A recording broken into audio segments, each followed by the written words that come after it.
It is Scarves and Spikes time, everyone. Sydney here with you.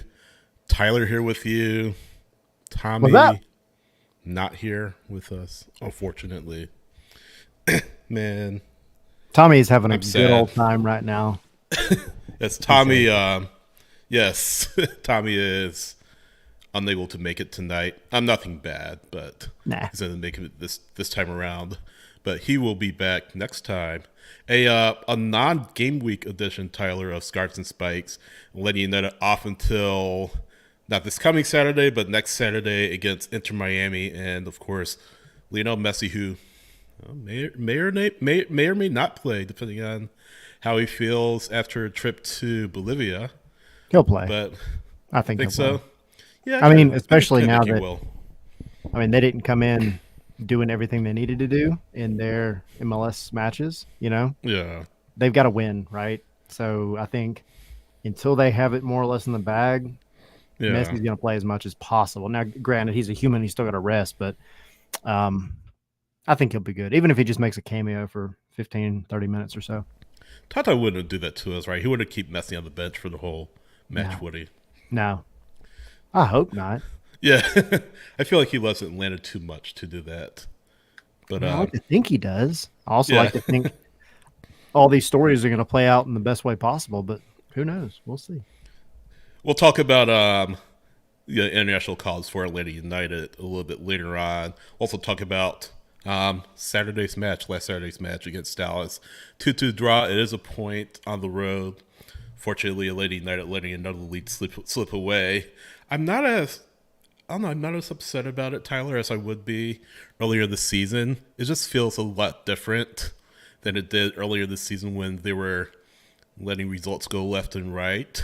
But yeah, we'll talk about it. We'll talk about Mata making the team of the match week bench, um, and yeah, whatever stuff comes up throughout the night or throughout the show here. By the way, thanks for those of you watching live, watching after the fact, or listening after the fact via the podcast. We want to shout you out as well. But yeah, little housekeeping. Scarvesandspikes.com is our website. Definitely go to that and enjoy the content we have there. We have a store, as you know, selling stickers, and we'll be selling other stuff there sooner rather than later. But yeah, thanks to those, a few of you have already bought them, and thank you Yeah. so much for doing that. And we hope you're enjoying them. For those of you that have not, we hope that you will. What are you Um, waiting on? yeah, what are you waiting Go on? stack Get on them board. everywhere. Yeah, exactly. Like, put them all over the city once you get them, Yes. so people know. We're not telling you to go vandalize anything, but Yeah, we want nothing them like slapped on everything. that. Like Frank's No, Red Hot. yeah, Put that on everything. exactly. Um, but no, yeah, scarfsandspikes.com is our website. Has a link to our store and our socials and all of that. So definitely head there. Shout out to our Patreon folks, patreon.com/scarfsandspikes. There's a Patreon link on there as well, where you can, yeah, follow or support the show, support what we do on a weekly basis and daily basis. Shout out to those that have become patrons over the past few days. We see you. We recognize you. Thank you so much. But yeah, patreon.com/scarfsandspikes for that. And then what else, Tyler? What else do we have Get coming on the up? disc the Patreon. You get to be on the Discord, which is popping. We're having a good time with it. Um, yeah, I mean, I think you said it all more or less. The website is still nice, new, and shiny, and we have articles going out on it pretty frequently. And then yeah, we knew this is an off week episode, right? So I think you've covered it all, except we have some cool Uh-oh. news for next week. We have two, not one, Mm, but two really cool guests that are going to be coming on, wow. recording I'm interviews. excited. Yes, it's going to be pretty cool. So the first one, I say the first one. I don't know what order we're going to show them in, but the first one we're recording is going to be Nick Firmino. So I've yeah, heard of him. yeah, Ariel. Yeah, I've heard of him too. Ariel said, "Double trouble." Yes, absolutely. Double Yeah, trouble. I think I buy one get one. Awesome job, thanks, bro. Yeah. Yeah, Nick Firmino going to be having an interview with him, chatting with him about everything Atlanta United. I mean, you guys know I did an article with him, just like a cover story for him. I don't know, about a month and a half ago, maybe, on DirtySouthSoccer.com, and it was a good time, man. It was really fun. We had a great time. He's a super cool guy, man. He's having the season of his life so far, Yeah, and he he's is. catching the attention of the people that he needs to catch the attention of. So, Nick Firmino, numero uno, numero dos, is going to be Felipe Cardenas from The Athletic. Felipe Cardenas. Yeah, really excited for Felipe. Yep. Yeah, no introduction needed. It's covered. A former used to cover LA United for Dirty South Soccer. Yeah. Way back in the day. Everybody So, kind of got their start at Dirty South Soccer one I way or know. another.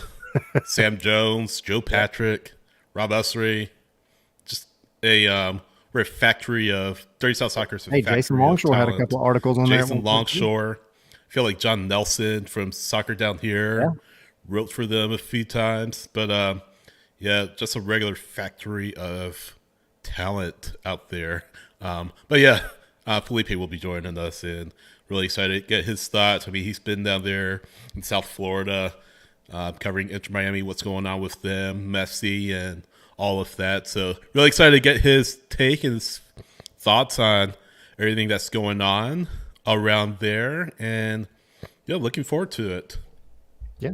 So that'll be a good one. And guys, like we're doing this. That's why we mentioned the Patreon and the website and everything, the stickers and everything else. We're trying to bring you guys really cool guests, really fun guests. That's what we're here for. We want it to be a show where you guys can get stuff that you can't get anywhere else. And this is part of it. So we figured, especially for next week's episode, which is the one before Atlanta faces Miami, it's going to be a packed out Mercedes-Benz Stadium. Messi may or may not play, but we wanted to bring you guys some big folks to celebrate this really cool match that's going to be happening here in Atlanta. Joseph's first time back at the Benz. Tata's first time back at the Benz. Well, no. As an opposing head coach in MLS. Yes. Yeah. I mean, he came with the national team. Either way, yes. Yeah. Daniel, there is a Discord that we have as part of Patreon. We do have a Discord, yes. So we want you there. I'm doing We want you. Uncle Sam type deal. Yeah, Uncle we want Sam. you. Uncle Sam. All right. Wait, one more thing. Yes. As part of next week's What you got? next week's gonna be a big episode. Next week's episode. So to recap, Felipe Cardenas from the Athletic, Nick Firmino from Atlanta United, and you guys remember our good friend Carmen and Diego, who they also do stickers as well. Well, we still have some that we've been waiting for a really big episode to give away. And in celebration of this match, which may or may not go Atlanta's way, she has a pack of stickers that we're giving away for this one. We're pulling out all the stops for Messi. Yep. Either you're going to be celebrating, you're going to get both in this giveaway, but you're either going to be celebrating after the Miami match with "This is fine, y'all, it's fine," and everything's burning around us, or engine number 17 back on track. So I feel like or being upset. I feel like we're engine number 17 back on track for now. At least for now. I mean the draw is obviously not ideal, but it's a draw. But I feel like things are back in track for the most part. But yeah, we'll talk about that obviously later in the show. But yeah, Carmen does a great job with these stickers, and yeah, we'll be giving them away on next week's show, along with all the other stuff that we're doing leading up to the match against Inter Miami. So do tune in, do join us. If you are watching or listening on the podcast, do your best to watch the live stream Wednesday night 7 p.m. Or if you're listening on the podcast, continue to do so. We really appreciate it. But yeah, we really appreciate Carmen's support and what she does, and yeah, looking forward to making it happen next week again. Absolutely. So we have Ariel. I want stickers. Let's go.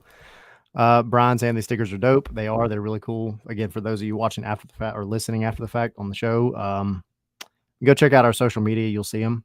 But also, yeah, definitely Wednesday. Come try to be on the show. Absolutely, because it'll be big. Yes. All right. Shall we get to the news? Let's do it. So, I mean, not much going on. We'll talk about the call-ups as we mentioned already. We'll talk about Almada getting on the team of the match day. But, yeah, let's lead off with, just kind of our final thoughts on the match. A 2-2 draw. Lady United going up 2-1.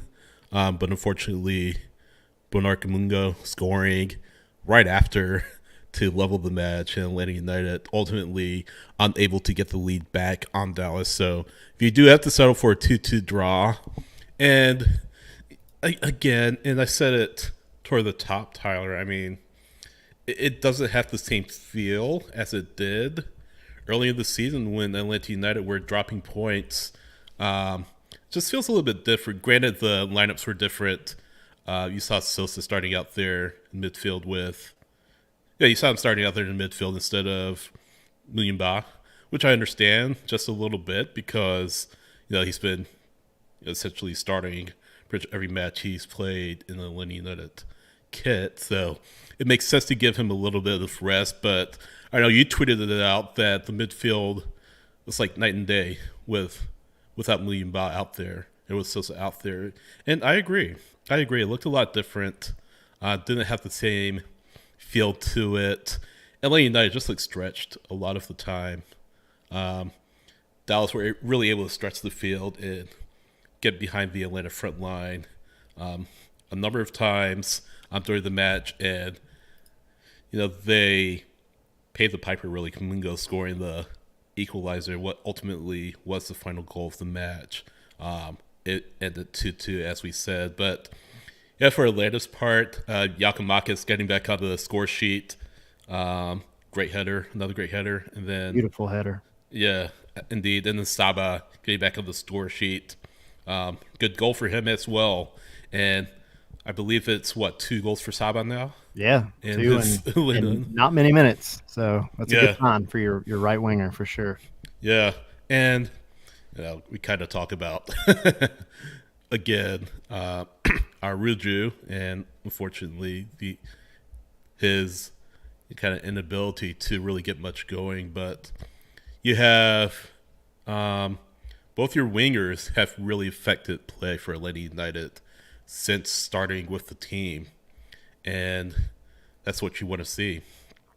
I mean, they're not going to be like consistent goal scorers, so to speak, because that's not their job to score. It's their job really to distribute and create chances, and that's something that Pineda has mentioned. He wants to see more from his wing play. Well, right now we're seeing more from the wings, and it's great to see Xande Silva has fit right in. Saba has fit right in for Atlanta United, and yeah, that's such a big focus for this team.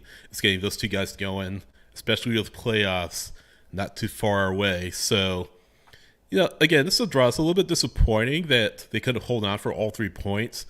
But again, this is tough enough to win away from home as it is. And not to make excuses, but I mean, it really is. It is tough to win away from home. So the fact that you're able to get a point away from Mercedes-Benz Stadium puts you still in a good spot. Granted, you have a interesting match against Miami coming up where there's a chance that you could be missing a number of your players as well. We'll talk about the call-ups a little bit later on.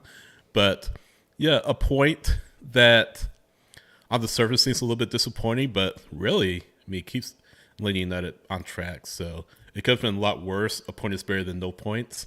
And yeah, that's kind of my 2 cents. I mean, how are you feeling on your end? I mean, I think you started off really bad, right? That first goal, it was a foul on Miles. Also, don't give up on the play. I'm not really sure kind of like where the communication was at back there at the time on that first one. It's just I get it because it is a foul, right? Like that should be called 100%. But I hate to say it, but like play to the whistle, right? And you saw the same thing happen later on in the match where that third Dallas goal was called rightfully offside. You know, it was the ball was played in a little too far, a little too hot, and Dallas has a chase after it. Well, everybody thought it was going out of over the touchline, and then everybody gives up on it, which Yeah. allows him to recover the ball, play it back in, and score because he gets to pick his head up while the whole defense is disorganized. And it's little things like that. That's discipline that needs to be fixed. That's discipline that that is unacceptable. That is unacceptable for a professional soccer team. And I think those are my two biggest gripes about it. Just like, I mean, the two plays essentially this similar problem, but just like you got to clean that stuff up, man. You have to clean that stuff up. You have the talent on your team right now to get into the playoffs and maybe do a little bit of things. Who knows? But if you don't have the discipline, you're never going to make it anywhere ever. And I think that's my biggest gripe. You know, it's great that they were able to battle back. I like to see the fight that you come back. Giakoumakis is just like, he got to that point, I think, where he's like, I'm getting a goal come hell or high water. Right. And that's what you want from your striker. And he finally got it. And his celebration of just holding his arms out just kind of felt like all the weight came off his shoulders, you know? And then Saba goes and gets the go-ahead goal. And he had come close a couple times already. He's getting very active, and they found him a little bit more as the game progressed. And I was excited to see that because that was maybe our biggest issue in the last match was Saba came on and nobody found him. Like he was wide open multiple times, but nobody found him. Well, he got the ball and he finished. He did his job. So then you give up another silly goal. Silly goal. So let's address that because we see Bruno saying in the chat, do you think Guzan is at fault or a little at fault for Kamungo's goal, or they did the only thing he could do? I feel like, I don't know, I feel like as a keeper, it's your job to kind of challenge that ball and try to take the play away from the attacker. And yeah, Guzan, I feel like I don't really fault him for coming out of his net. I feel like the timing was off though. I feel like if he times it maybe a little bit quicker, he takes the ball off of Kamungo and the match remains 2-1. But at the same time, defensively, you can't get that stretched. You can't let the man get behind you that easily. And Kamungo played the price. Unfortunately, it seems like he was okay, but unfortunately, Atlanta giving up that goal. So I don't know if I fault Guzan for it. I think he was just like doing what he needed to do to try to erase that goal. And ultimately, like I said, it didn't work. So I think maybe the defense is a little bit more at fault for that goal than Guzan is. And that's just kind of my 2 cents. Be interested to see what others think, what you think too. But I mean, it's a mixed basket for sure. I think like, unfortunately, we've seen Brad get kind of caught in no man's land a little too much this year. So, but I also get it. Like you said, you're wanting as your keeper, like you want him to get out there and do something with that ball. But he just, the timing, like you said, is just off. Now, I will say this: the defense absolutely has a lot to play in this, because this wasn't the first time in the match that a ball was played right to, Jesus Ferreira or somebody up top, and the center backs had trouble dealing with it. Not that they were getting like outrun, but their time, everything was off about the back line pressing as high as they did. And they got punished for it over and over again. This was like the 7th time, because at this point, this was when the game like got really, really stretched, and it was just like back and forth. I mean, everybody. I feel like Atlanta could have had another goal too. Yeah, 100%. And it wasn't that like Dallas was just dominating, pushing it back one way. Like everybody was going back and forth, and it could have gone either way. And I think I even mentioned after the match, like this could have been a win for either team. It almost was for Dallas, thankfully, offside call, but it could have gone either way. That being said, that second goal, that was very much on your backs, your center backs, your wing backs, because they kept getting caught out of position. They kept getting caught just a step too late on these balls coming over the top. or getting played through, and that high line that they had was just not working the way I think that they wanted it to. I mean, you want to control the game when you press up that high, and instead it turned into, you know, just a game of like ping pong. It was just back and forth, and inevitably you're going to get beat at some point, and that's exactly what happened because you got 20, 25 yards in front of your keeper and nobody there, and then somebody gets beat, then it's just one on one. So, yes, Brad could have done better, I think, with some things, but the back line had to be way better in that moment. And then take a look at the standings. Dallas, and we mentioned it last week, we're fighting for their playoff lives. So a massive, big result for them. They'd been decent at home, 7-3-3 or 6-3-3 coming in to the. No, I'm sorry, 7-3-2 coming into the match. So it was 3 losses, 2 draws, on 33 points, and now in ninth place, a point ahead of their in-state rival Austin, who have really just struggled terribly all season. And some people saying, Josh Wolf should be out. I don't know if I necessarily agree, but the point is, Dallas have been decent at home, and yeah, it's good to go in and again get a result on the road. You maybe feel you could have gotten 3 points because if you do, you don't leapfrog anybody, but you're still in good shape. And the thing about this match is Atlanta, again, I mean, you look at the standings, they're in 6th. And if they were to win, they'd still be in 6th. With, granted, one more match played. So you don't do yourself any favors with a draw, but you don't hurt yourself with a draw either a whole lot, because look at the standings, you have 28 matches. I mean, the only thing that you look at though is teams around you have played less matches. I think everybody has played at least one fewer match than Atlanta in the standings, so maybe that hurts you a little bit, but you're still 10 points 9 points ahead of DC United, who are in ninth place. So. Yeah, I mean, you've got some breathing room, right? Like you've got the ability to weather a point away. Like a point away is not bad. A point away where you actually showed that you could have won the match. It wasn't like LAFC where you got lucky. You got steamrolled and still got lucky. You played a game, and tired legs definitely came out at the end for both teams, and it could have gone either way. Not mad at it. But it just makes those home matches so much more important. Like I know everybody, we're talking about the Miami match. And we're going to talk about it a lot next week, but like everybody is looking at this match as like, oh, Messi. Well, yes, but like you've got to win this match.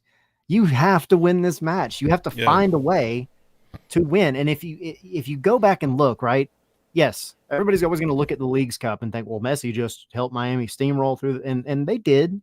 However, if you look at how many matches at the end of regulation time were still a draw when Miami was playing, when Messi was playing, Cincinnati should have beat them in U.S. Open Cup. Exactly. They should have. Like it's not that intimidating. Yeah, I mean, it's always going to be intimidating when Messi's on the field, but you can hold them to a result. And with the firepower that this Atlanta team has, they can, especially at home, they can pull out a win.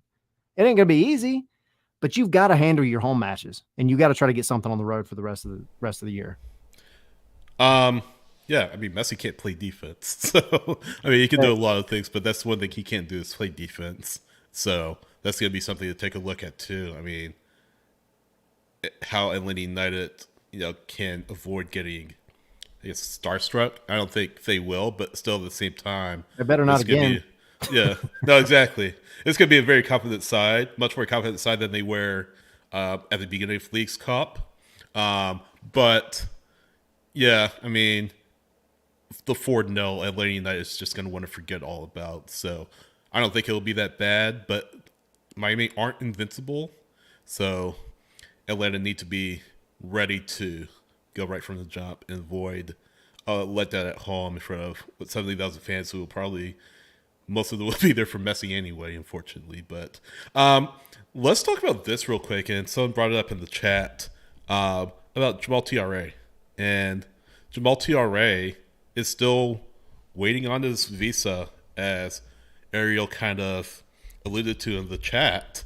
I know Doug Robertson has kind of speculated. I mean, nothing is official. It's just Doug speculating that Atlanta United could unwind the contract, decide to undo the contract because of everything that's going on with TRA's visa. Now, this is not an Atlanta United thing. This is just a bureaucratic political thing. He's from Senegal, so he had to go home to get his visa.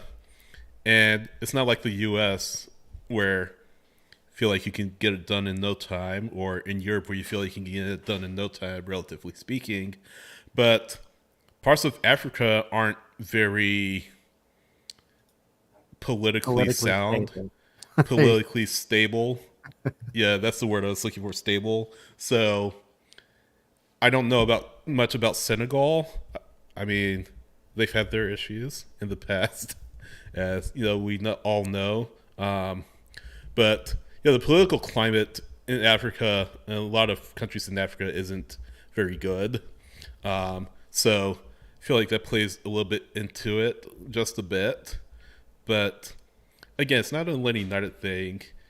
And I just pulled up an article from Le Monde out of France. There have been demonstrations in Senegal. The government has dissolved within the past few weeks. Last month, dissolved the opposition party, according to this article, Le Monde.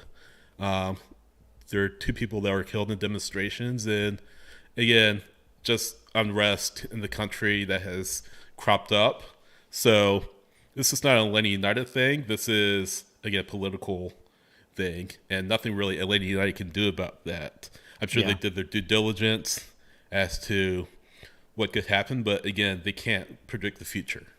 Yeah. So we'll have to see what happens with TRA and when they can get him in here.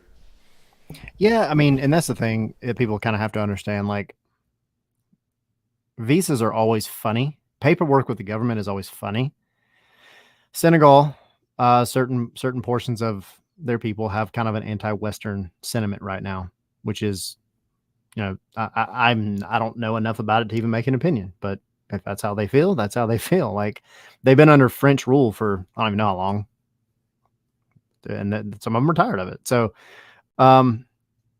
anytime you have a country or a country surrounded by other countries that the area is not super stable, it's always going to be a little crazy, right? It's always going to be, it's just going to make things take longer. That's just part of it. I mean, it's not a bad thing.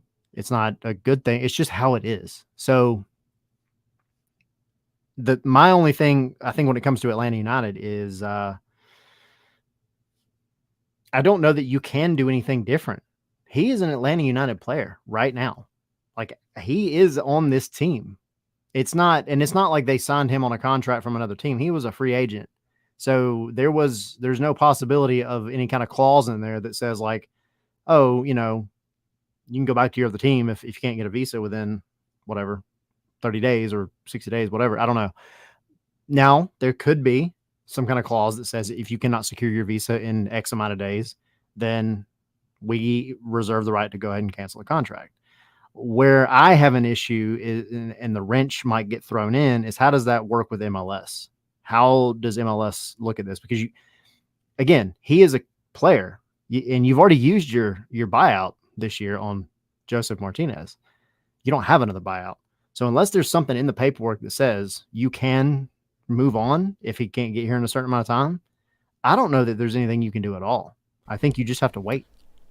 I think one of the comparisons that you could make is Aaron Bupinsta from Cincinnati.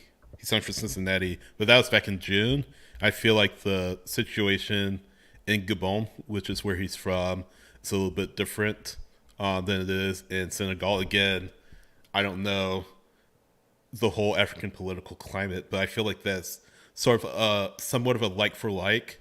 But yeah, again, I feel like it went on a little bit quicker than it did with TRA. Again, it's two different countries, but I feel like again, you're it's both an apples and oranges kind of thing. But hopefully they get this sorted sooner than later. And by they, I mean the Senegalese government. I didn't think we talked about Senegalese government affairs on the Me neither. podcast. Me neither. I didn't think we were going to turn into, NBC or something. Yeah, but no, I mean Never a that's topic I thought was going to get brought up on this show, but hey, we're here. yeah, yeah, but yeah, let's hopefully wrap it up sooner rather than later because there's a chance that he could be playing just 5 matches for this team this season. And granted, the contract runs into 2024. So, I mean, my gut feeling is, and he kind of said it, I wouldn't be too concerned, especially with everything that's going on. So, just a wait to see approach. Atlanta United can't, like I said, can't do anything differently. They just have to wait. If this were a regular person, a non-sporting person, the wait would be a little bit longer. So It would have been great to have the other night when Yakimakis had to come off.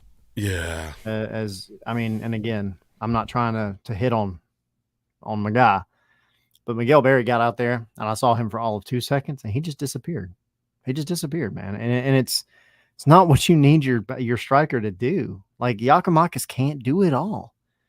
And it was just, you really, I mean, and to be fair, like that's why they signed Jamal TRA. Nobody knew it was going to be like this. So hopefully he can get here soon and make an impact like all the other players that were signed in this window have made. We'll see. yeah. I feel like that's feeling a lot of the discontent, right? Is because dissatisfaction of what Miguel has brought or has not brought, I guess, to this lineup. So I think that's feeling a lot of it.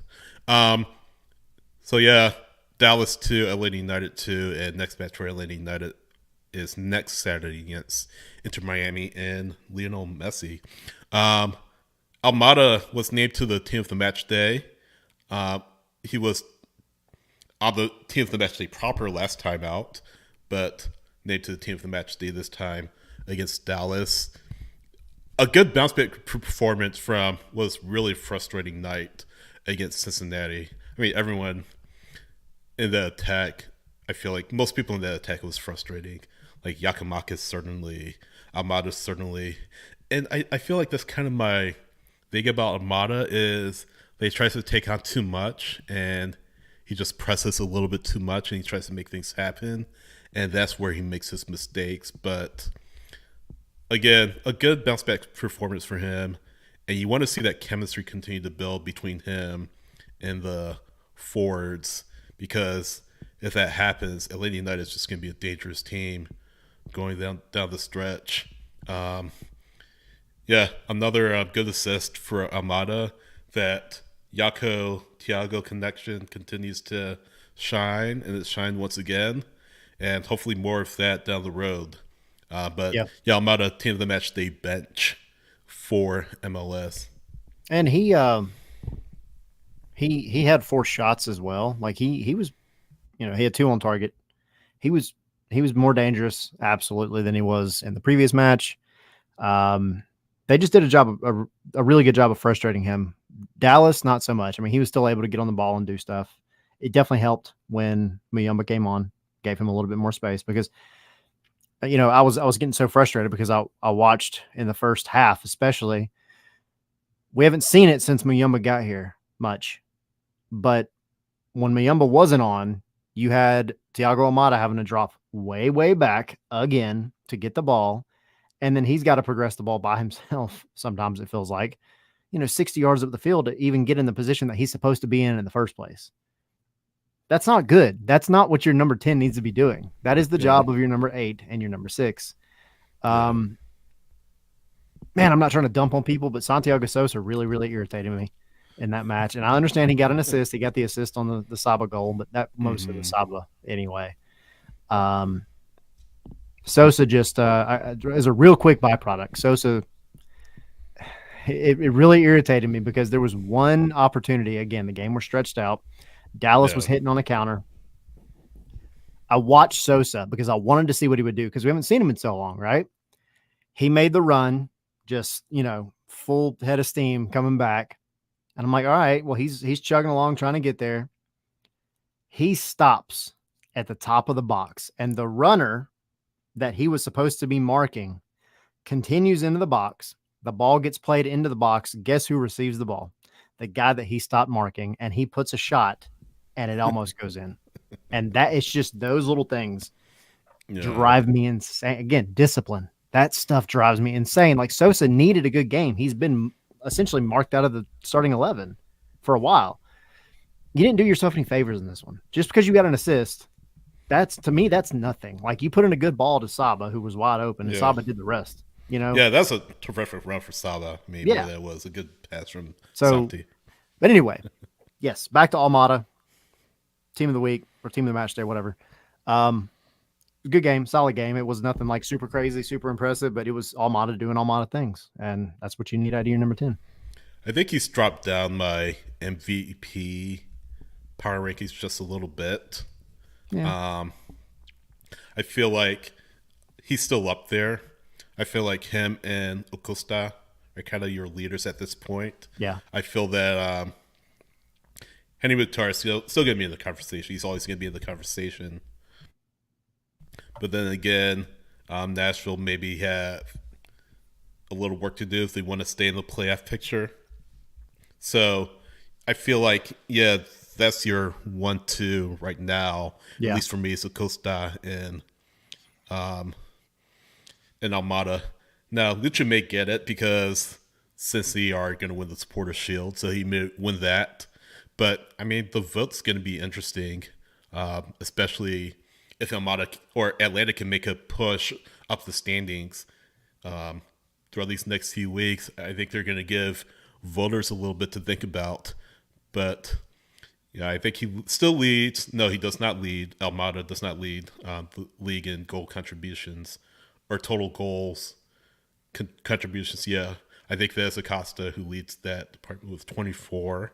Yeah. And, Almada, by the way, is tied or one back of the club record for assists. He is tied. Which is fantastic. He was tied. Yeah. He is tied now. Yeah. All these past 3 games are running together. I think this was the game where he tied it at 14, if I'm not mistaken. Yeah. And, I think he'll break it. Just a hunch. He'll break it.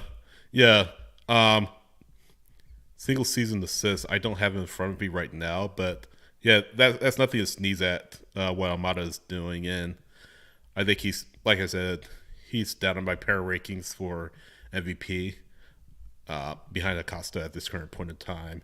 But what he's done for his team is incredible. And again, like I said earlier, as he continues to build that chemistry with Jaco, his stock is going to continue to rise higher than it is right now.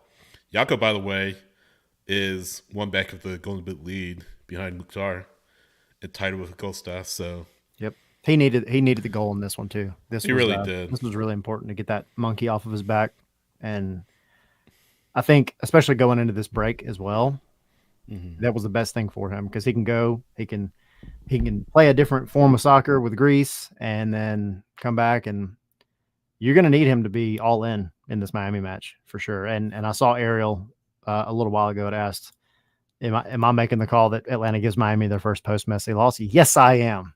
That's my hot take for the day. Yes, Atlanta. Tyler said it. Tyler said it. I did it. I did. I said it. I'll take ownership. We'll see how it goes. We'll see how this ages, but whatever. All takes exposed. Yeah. So good for Thiago to make team of the match day bench after this past match. So it takes us to international call-ups, and obviously Almada is a part of that. 7 players in total being named to international rosters. 8 if you include Johnny Villar being named to Mexico's youth national team. But just the senior players, 7 of them being named. The big ones for our purposes, Robinson being named, a couple friendlies. Jaco and Saba will be playing in Euro 24 qualifiers. Jaco against Greece on Thursday. I'm sorry, against Netherlands on Thursday, and then against Gibraltar on Sunday. Um, I feel like they'll go 1-1. I don't think Gibraltar is going to give Greece or anyone for that matter much of a challenge. How dare you? I know. Sorry to our viewers in Gibraltar, who I don't think we have, or listeners in Gibraltar. Saba Friday against Spain. I feel like Spain is going to win that one. Yeah, good luck with that one, Saba. I'm sorry, buddy, but They get a little bit of a break against Norway on Tuesday. I mean, So Norway's not anything to sneeze at either, though. yeah, I mean, they're no Spain. I mean, absolutely, but they do They're no have Gibraltar somebody either. that really, really, really likes to score goals. Yeah. I mean, there's no Gibraltar either, for what it's worth. Yeah. So, yeah, those two will be playing matches that count, matches that matter. Euro 2024 next year. Miles Robinson will be playing a couple friendlies against Uzbekistan on Saturday and Oman on Tuesday. Abram, couple friendlies at Paraguay Thursday, Brazil Tuesday. Almada and this guy named Messi, who you may have heard of, Tyler. Yeah, I've Thursday, heard something about him. pretty familiar with him. Thursday against Ecuador, and then Tuesday against or at Bolivia, and that's kind of raised some questions about Messi. You know, with that trip, I feel like some of that can be asked about Almada to some extent too.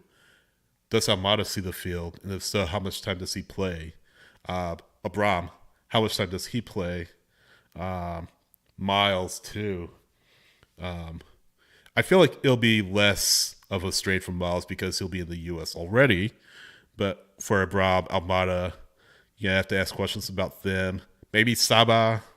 Don't know about Yako as much because he'll be coming over from Greece. I'm assuming Monday. And then, yeah, Etienne Morales on the list as well. They really don't play anyway. So, I mean, part of me feels like Almada does play against Miami because he doesn't have the same, or he hasn't had the same strain. He hasn't played as much as Messi, relatively speaking. Gosh, I don't believe we're talking about Lionel Messi. I know, it's so weird. It still feels weird. I feel like Amada plays. You know, if He'll I'm play. being honest, He'll play. Abram. I feel like he plays. Do you think Abram plays too? Yeah, I think Abram will play. I mean, they're playing September 10th. Now it's against Brazil, which that's going to suck, but it's not going to be easy. But I that's think still got 6 days. And also, by the way, about Abram, those are qualifiers. I think you said they were friendlies. Oh, that's right. You're right. World Cup qualifiers. So, with that in mind, I feel like Abram has a chance to play both matches. Almada, maybe not so much because, you know, again, these are World Cup qualifiers, like you said. So, depending on game state, I feel like Bolivia, they should have really no issues with on Tuesday. So, if any match he plays, it'll be against Bolivia. Yeah. Messi's going to play both regardless. He's on the team sheet either way. But I feel like, Mata maybe plays a few minutes toward the end of the Bolivia match if the match is, you know, not in hand, which I feel like it will because Bolivia is, I feel like, toward the bottom of CONMEBOL. So. Yeah, I agree. I mean, I want to be honest, I think Almada plays.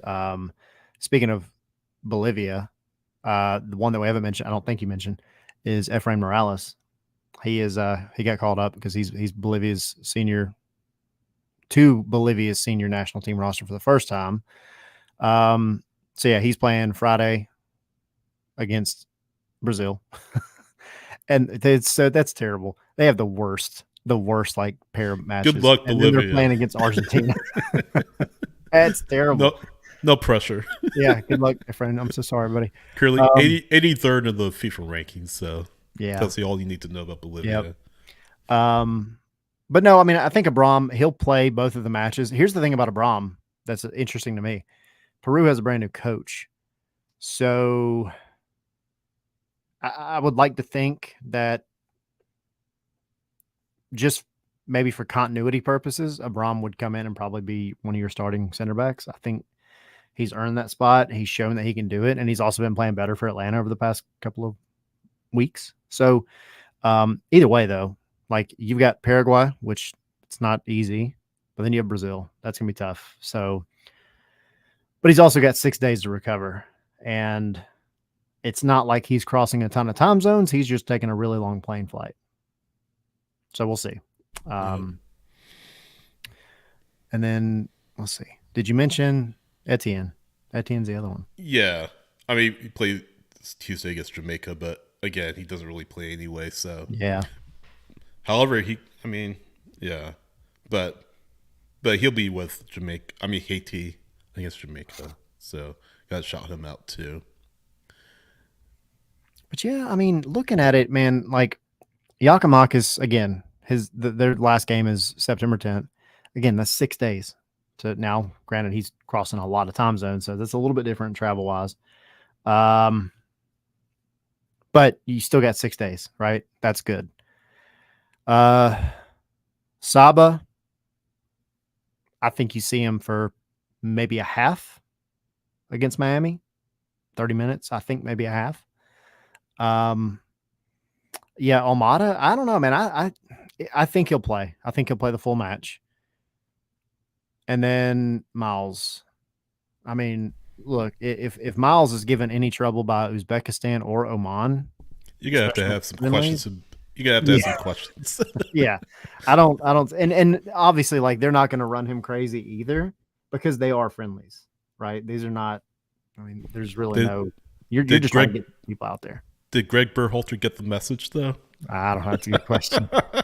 Not let him run. Yeah, no more runs. No more fitness runs. Sore subject. Yeah.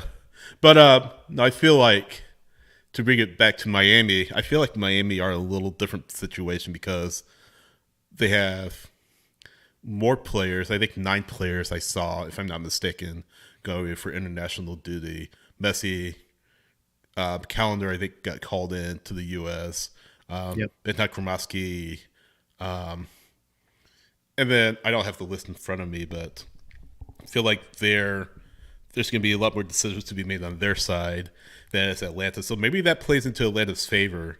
And that's a sore subject in MLS circles. I think Tata has said, though, that there's going to be some moving around regarding friendlies. I don't have the quote in front of me, but you can know something that he's frustrated about. I mean, he knows all about it. I mean, he's coached MLS before.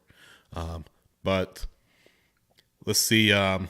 We'll have to, I guess, see who plays how many minutes and who features most for their country. And then decisions will have to be made by both coaching staffs as to who plays and how long they play. And yeah, it is what it is. I mean, it's something that every team, for the most part, has to deal with, some more than others. And yeah, it could have an effect on who wins on next Saturday. I think you're going to go into this Miami match at home, by the way. And you got to find another gear if you're tired. It's at home, and it's against Joseph and Messi. Like, I understand the travel and everything else, and I'm sure we'll see some rotation for sure. But then you got DC right after, so you can afford maybe a little bit to rest some guys, not fully, but rest some guys against DC. But they got to come out swinging against Miami. So thankfully, even the later call-ups, the later matches, you still have 4 days to get home and recover, right? We'll see. We will see. I don't know. But I think they're gonna have a pretty much first choice starting 11 against Miami. I wouldn't be surprised to actually see Saba start.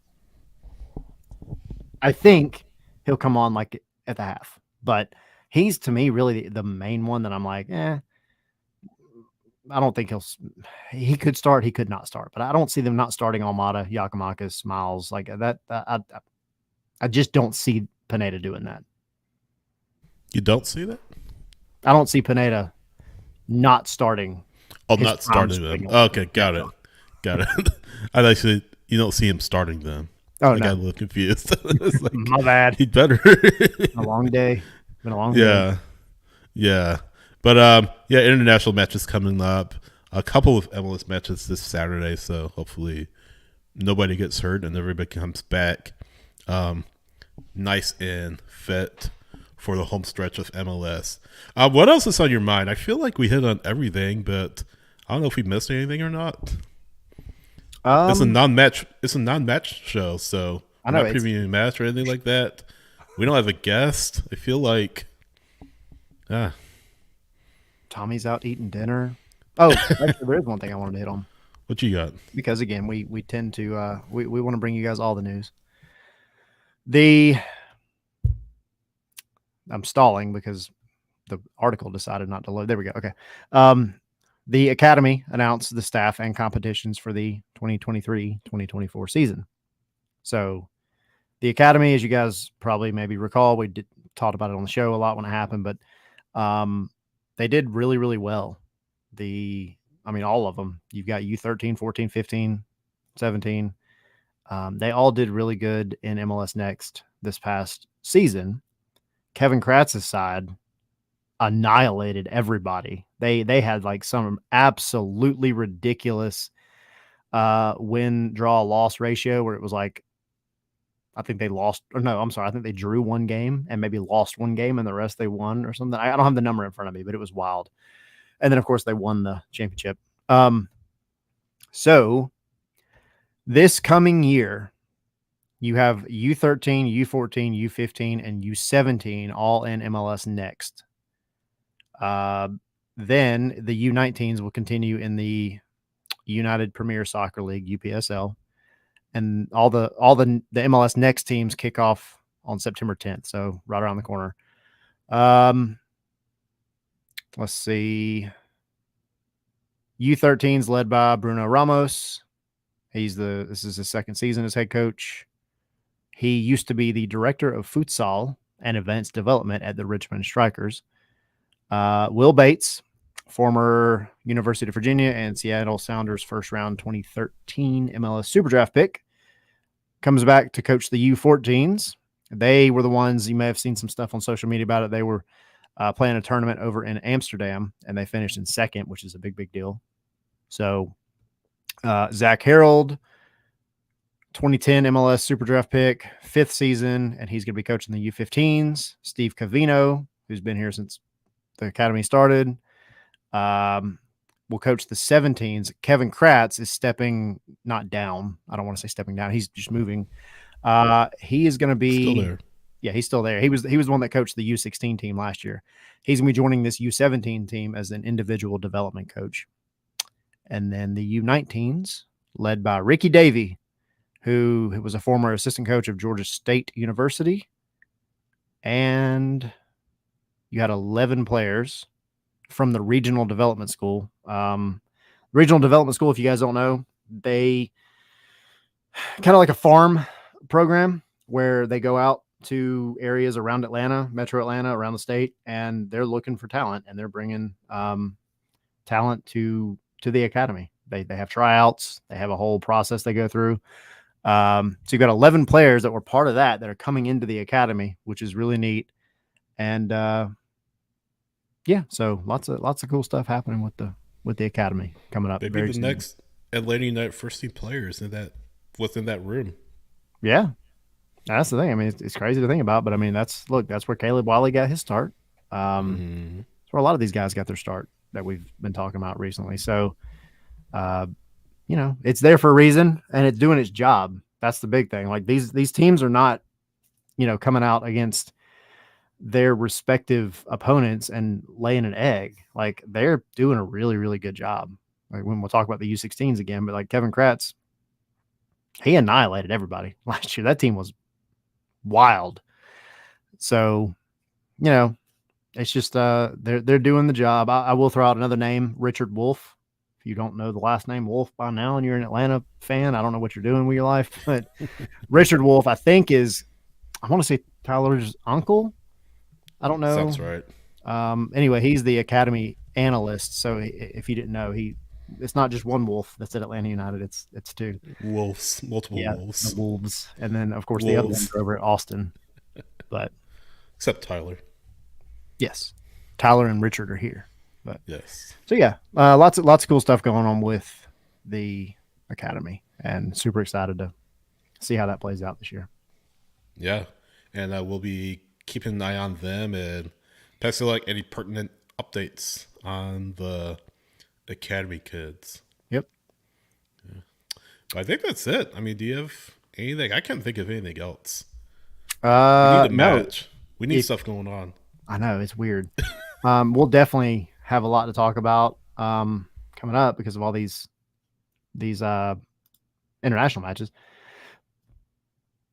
For those of you that weren't here in the beginning, next week, Wednesday, be here because we're going to have Nicholas Firmino coming on to chat. If you don't know Nick Firmino, midfielder for the Twos, also came on and scored a last-minute goal to draw the game against, I don't recall. Who was it, Sydney? You might know off the top of your head. If not. Blanking. Was it New York City, maybe? God, I'll find it. I'll keep talking. I think it was New York City. Yes, anyway. NYC. Yep, NYC. Okay, yes. So anyway, Nick Firmino's coming on next Wednesday to talk. Also, Felipe Cardenas from The Athletic is coming on to hang out with us, talk about Miami and Atlanta and everything else going on. And there is a match, by the way, on Sunday, Atlanta United 2, playing Huntsville City SC, or FC, coached by Jack Collison, former Atlanta United Academy, Atlanta United 2 head coach. So, yeah, some Atlanta United. You get your Atlanta United fix with the Twos on Sunday. Yes. Go give them a watch. And if I'm not mistaken, they're going to be playing in Huntsville's new stadium, which I've heard is pretty spiffy. So, yeah, go give them a watch. Again, watch our boy Nick Firmino because he's going to be on the show. Felipe, and then also giveaways with Carmen and Diego. Carmen the stickers. And Diego stickers. Yeah, it's fine. Everything is fine. And then engine number 17 back on track. So we'll be giving those away next week. So, yeah, please join us. Thanks for all of you that join us every week on the live stream. Thanks for all of you that listen on the podcast. Matter of fact, follow us, support us on Patreon and all of that. We really appreciate it. And let's keep this train rolling. Tell your friends to yes. Subscribe as well. I want to hit 600 by next week. We got 30 more to go to 600. We're at 570. Yeah, we're at 570 on YouTube. Yeah, 570. So next stop 600. Oh, good stuff. But yeah, Tommy will be back next week. I'll be here for part of the show. I have to probably dip out a little bit early. Tyler will be here. But yeah, we're excited. Miami next Saturday. Yep. It'll be big. We got other stuff we're trying to plan too. So keep an eye on it out on the social medias. Yeah. Geek out there. It'll be fun. By the way, if you're wondering, we mentioned the Discord that's only available to our Patreon subscribers. So it starts at $1.17 a month. So we'll put the link in the chat if you're watching. But if you're listening after the fact, patreon.com/GarsonSpikes. Join us over there and let's make things happen. Let's do it. All right. Shall we hit the music and get out of here? Hit it. Let's ride. Thank you, as always, everybody. We really appreciate it. And join us next week for a big show. Nick Firmino and Felipe Cardenas, and stickers being given away by Carmen and Diego. And Messi. Not on the show. Well, can you imagine the numbers? I know. I could go retire. Yeah, no doubt. All right. Bye. Peace out, guys. Night. Goodbye.